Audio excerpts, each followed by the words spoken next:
Hora de falar sobre o São Paulo com protestos marcados para a próxima segunda-feira. A torcida independente, a maior uniformizada do tricolor, programou para segunda-feira, 18 horas, na frente do estádio, o seguinte protesto, abre aspas, separando leões de hienas.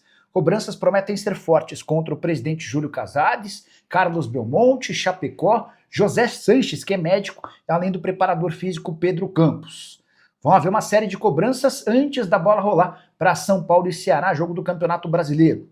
Importante contar que nesse protesto também vai haver cobranças em relação a direito a voto nas eleições para presidente do São Paulo, mais transparência nas contas, realização de auditoria externa, fim do conselho vitalício, modernização do centro de treinamento da Barra Funda, além de demissão de conselheiros considerados incompetentes.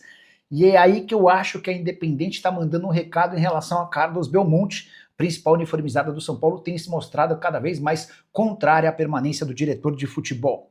Para completar, esse protesto teve hoje a divulgação da seguinte frase, abre aspas, o BO é seu, Casares, ou resolve ou renuncia, e essa pressão pode acelerar o processo de demissão do presidente, ou melhor, do diretor de futebol do Carlos Belmonte, demissão promovida, obviamente, pelo presidente Júlio Casares. Quero falar agora sobre o São Paulo, mais especificamente de Luciano. O atacante virou vilão do torcedor do São Paulo. Logo, o Luciano, que colecionou durante bastante tempo o status de ídolo do mesmo torcedor são paulino. E essa guinada, essa virada, essa debandada, essa queda no perfil e no moral do Luciano passa muito pelo que ele fez, ou melhor, pelo que ele não fez nos dois jogos contra a LDU. Tanto na altitude de Quito quanto no Morumbi, ele perdeu pelo menos 4 chances claríssimas, que se tivessem convertido, certamente teriam mudado o destino da eliminação tricolor nas quartas de final da Libertadores da América. Luciano perdeu gols muito feitos, e isso irritou demais o torcedor. Nas redes sociais, uma enxurrada de críticas. Para piorar, o Miller, que já foi jogador do São Paulo e ídolo do torcedor, escancarou a realidade, na opinião dele, a respeito do Luciano, afirmando que o Luciano não tem nível para ser ídolo do torcedor do São Paulo, jogador de qualidade bastante discutível.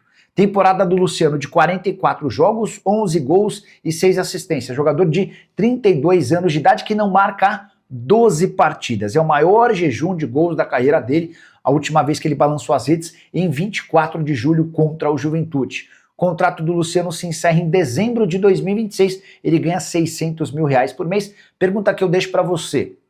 Em caso de boa proposta, você venderia o Luciano? Sim ou não? Já usa o espaço para comentário e registra a sua opinião. Vale a lembrança de que o Luciano foi alvo do Damak, da Arábia Saudita, mas optou por permanecer no tricolor.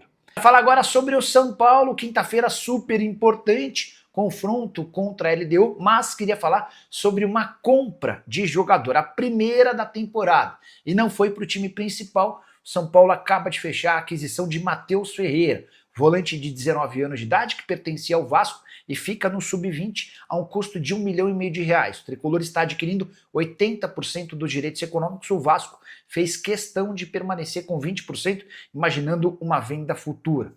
Importante registrar que todas as contratações no time principal do tricolor em 2025 não tiveram custo. Essa era uma missão do departamento de futebol diante de toda a dificuldade financeira. Abriu-se uma exceção para o Matheus Ferreira por entender-se que se trata de um jogador muito diferente. Ele já estava no São Paulo, chegou por empréstimo do Vasco, a avaliação foi tão positiva que o São Paulo nem esperou até o fim do ano para adquirir o jogador em definitivo. A compra está fechada, o Matheus Ferreira inclusive já se despediu do Vasco nas redes sociais, jogador que chegou criança a São Januário, passou por todas as categorias de base e também esteve na seleção brasileira.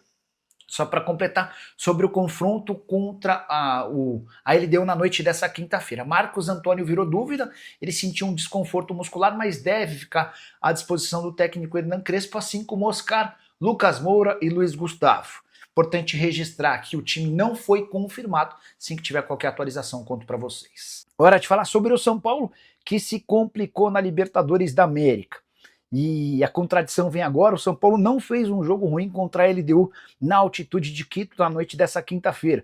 As principais chances do jogo foram do São Paulo, mas Nos melhores momentos do São Paulo, no primeiro e no segundo tempo, o Tricolor acabou levando gols em contra-ataques e também com falhas individuais e perdeu por 2-0, que vai obrigar o São Paulo a vencer na próxima quinta-feira no Morumbi por 3 ou mais gols de diferença. Uma vitória por 2 gols leva a decisão para pênaltis. Primeiro gol nasce de uma falha do Cedric, que não acompanha o atacante da LDU, que marca sozinho. No segundo tempo, com o São Paulo perdendo um caminhão de gols, o Luciano perdeu 3 chances claríssimas. Do Ferrarese toca uma bola na fogueira para o Pablo Maia, que domina errado, perde a bola, e aí na sequência surge o segundo gol do time equatoriano. Com esse resultado, São Paulo perde uma invencibilidade de 17 partidas na Libertadores da América. Crespo segue sem vencer na competição desde que foi contratado. Ele havia empatado 2 vezes com o Atlético Nacional e perde esse jogo. Para completar, é importante lembrar que o São Paulo fez 4 jogos contra a LDU em Quito. 4 derrotas, contando com a partida dessa quinta-feira. A boa notícia é que na volta, em 3 jogos contra a LDU, todos terminaram com vitória. Mas São Paulo não consegue reverter um placar de 2-0 na ida em Libertadores da América desde 1993, quando perdeu para o News Old Boys por 2-0 e conseguiu a classificação.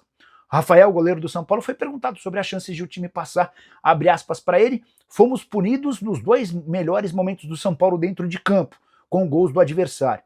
Gostaríamos de levar um resultado melhor, mas já foi. Agora é focar nos 90 minutos que vamos ter em casa para criar as oportunidades e buscar nossa classificação. Você, torcedor do São Paulo, ainda acredita na vaga? Use o espaço para comentário e opine sobre o tema. Pessoal, obrigado por assistir até aqui. Se gostou, deixa seu like e se inscreva no canal. Obrigado.